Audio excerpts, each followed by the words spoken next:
엠킴TV 구독자 및 시청자 여러분 안녕하세요. 엠킴TV는 현재 시즌2를 준비하고 있긴 하지만 매일매일 중요한 미국 관련 소식들을 여러분들께 꼭 전해드려야 할 것 같아서 이렇게 돌아왔습니다. 오늘은 트럼프가 1월 20일 퇴임 이후에 첫 공식 코멘트를 남긴 날입니다.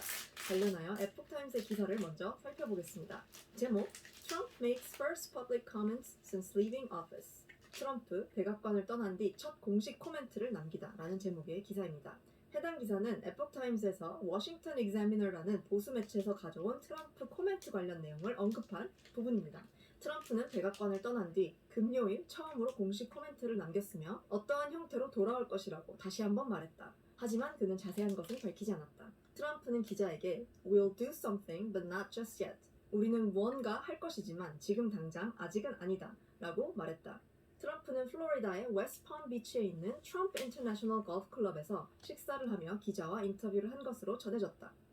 트럼프는 퇴임 연설 때 바이든 행정부가 이 상태만 유지해준다면 경제적으로 이제부터 많은 성과가 나타나기 시작할 것이다 라고 말했지만 바이든은 임기 시작 첫날부터 이민정책 등 트럼프의 행정명령들을 대거 취소하며 민주당 행정부의 첫 시작을 알렸다. 또한 이 기사의 나머지 부분에서는 전 트럼프 캠페인의 고문인 스티븐 밀러가 언급한 아주 중요한 내용도 들어있었습니다. 스티븐 밀러에 따르면 트럼프가 시작한 메가 무브먼트를 지속하고 또 트럼프의 다음 기회를 닦아나갈 최적의 본거지가 바로 플로리다가 될 것이며 트럼프는 앞으로 2년 동안 2022년에 있을 midterm 레이스를 준비할 것이며 민주당의 횡포와 또 주류됨을 막기 위해서 2024년에 다시 선거에 출마할 것을 생각하고 있다 라고 밝혔습니다.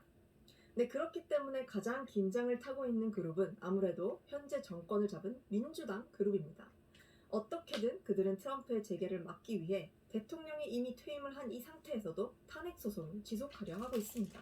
기사에 따르면 상원의 다수당 원내대표인 척 슈머는 2월 8일을 기점으로 몇 주 전 하원에서 가결되었던 트럼프의 상원 탄핵 소송이 시작될 것이라고 밝혔습니다. 또한 그들은 원래 조금 더 일찍 그 탄핵 절차를 시작하려고 했으나 이번 대선 이후에 상원 소수당 대표가 된 미치 매코넬이 트럼프 팀에게 준비할 시간을 더 줘야 된다라고 제안을 하며 날짜가 조금 더 미뤄진 것으로 보입니다. 하원에서는 지난 1월 13일에 트럼프 탄핵에 대한 투표를 진행했었고 탄핵의 유일한 이유는 1월 6일 합동회의 때 트럼프가 폭동과 폭력을 선동했다라는 이유였습니다. 기사에 따르면 상원 다수당 원내대표가 된 민주당의 척 슈머 의원은 우리에겐 치유와 연합이 필요하며 이 공정한 탄핵 소송을 통해서 진실과 책임을 물어야 합니다라고 주장했다고 합니다. 한편 합동회의 이의 제기 때 트럼프의 편을 들지 않았던 린지 그레엄 상원 의원은 이 탄핵건에 있어서만큼은 트럼프의 편에 서며 이미 퇴임한 대통령에 대해 탄핵을 추구하는 것은 옳지 않다라는 주장을 상원에서 대표적으로 펼치고 있습니다. 그는 또한 지난 몇 주간 수많은 법 전문가들이 말해왔듯 이번 트럼프에 대한 탄핵 시도는 전혀 헌법적이지 않다라고 주장했으며 1월 6일 트럼프의 연설에서도 폭력이나 폭동을 선동하는 요소가 없었다라고 주장하고 있습니다. 데일리 와이어에 올라온 이 기사에서는 다시 한번 트럼프가 탄핵되기 위한 조건으로는 상원의 3분의 2인 67명의 표를 받아야 된다라는 절차가 언급되어 있습니다. 그리고 기사에 따르면 민주당과 무소속을 합친 총 42명의 상원 의원들이 이미 탄핵에 동의했고 19명은 고민 중이며 나머지 11명은 아직 입장을 취하지 않은 상태라고 밝혔습니다. 이렇게 퇴임 이후에도 지속되는 트럼프를 향한 민주당의 증오와 또 경계를 보면 트럼프는 정말 대단한 인물임에 틀림없는 것 같습니다. 세 번째 소식은 바이든이 취임한 후 첫 사흘 동안의 그의 업적을 살펴보겠습니다. 지금까지 트럼프가 팬데믹에 제대로 대처하지 못했다고 욕해왔던 바이든의 팬데믹에 대한 대처에 관련한 소식입니다. 본 기사는 어제 트럼프를 인터뷰했던 워싱턴 익자미너의 기사입니다. Biden's actions show he already isn't treating the pandemic seriously. 바이든의 조치는 그가 이미 이 팬데믹을 심각하게 여기지 않는다는 것을 보여주고 있다 라는 제목의 기사입니다.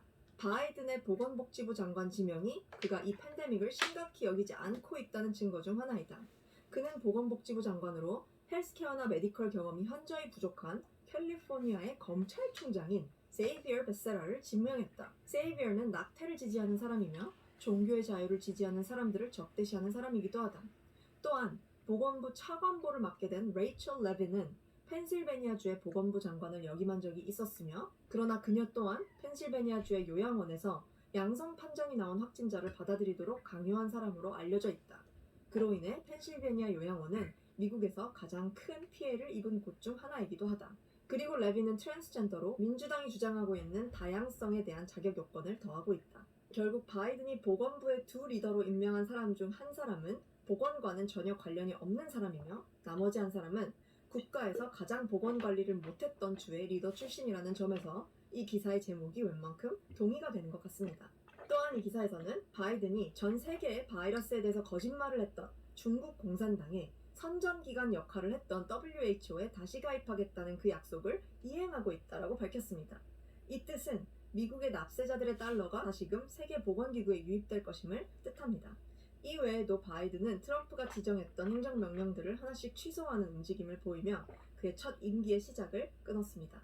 반면 트럼프를 따랐던 5명의 백악관 주니어 스태프들이 플로리다에 있는 트럼프의 마라라고 오피스로 따라가서 다음 스텝을 준비하고 있다는 소식입니다. Trump's Young Guns, the 5 former White House staffers setting up his Mar-a-Lago office. 이 소식을 취재한 기자는 마라라고 클럽의 오피스에 대해서 마치 그 오피스가 풀하우스 같다라고 묘사하고 있습니다. 트럼프를 따라간 5명의 주니어 스태프들은 이와 같습니다.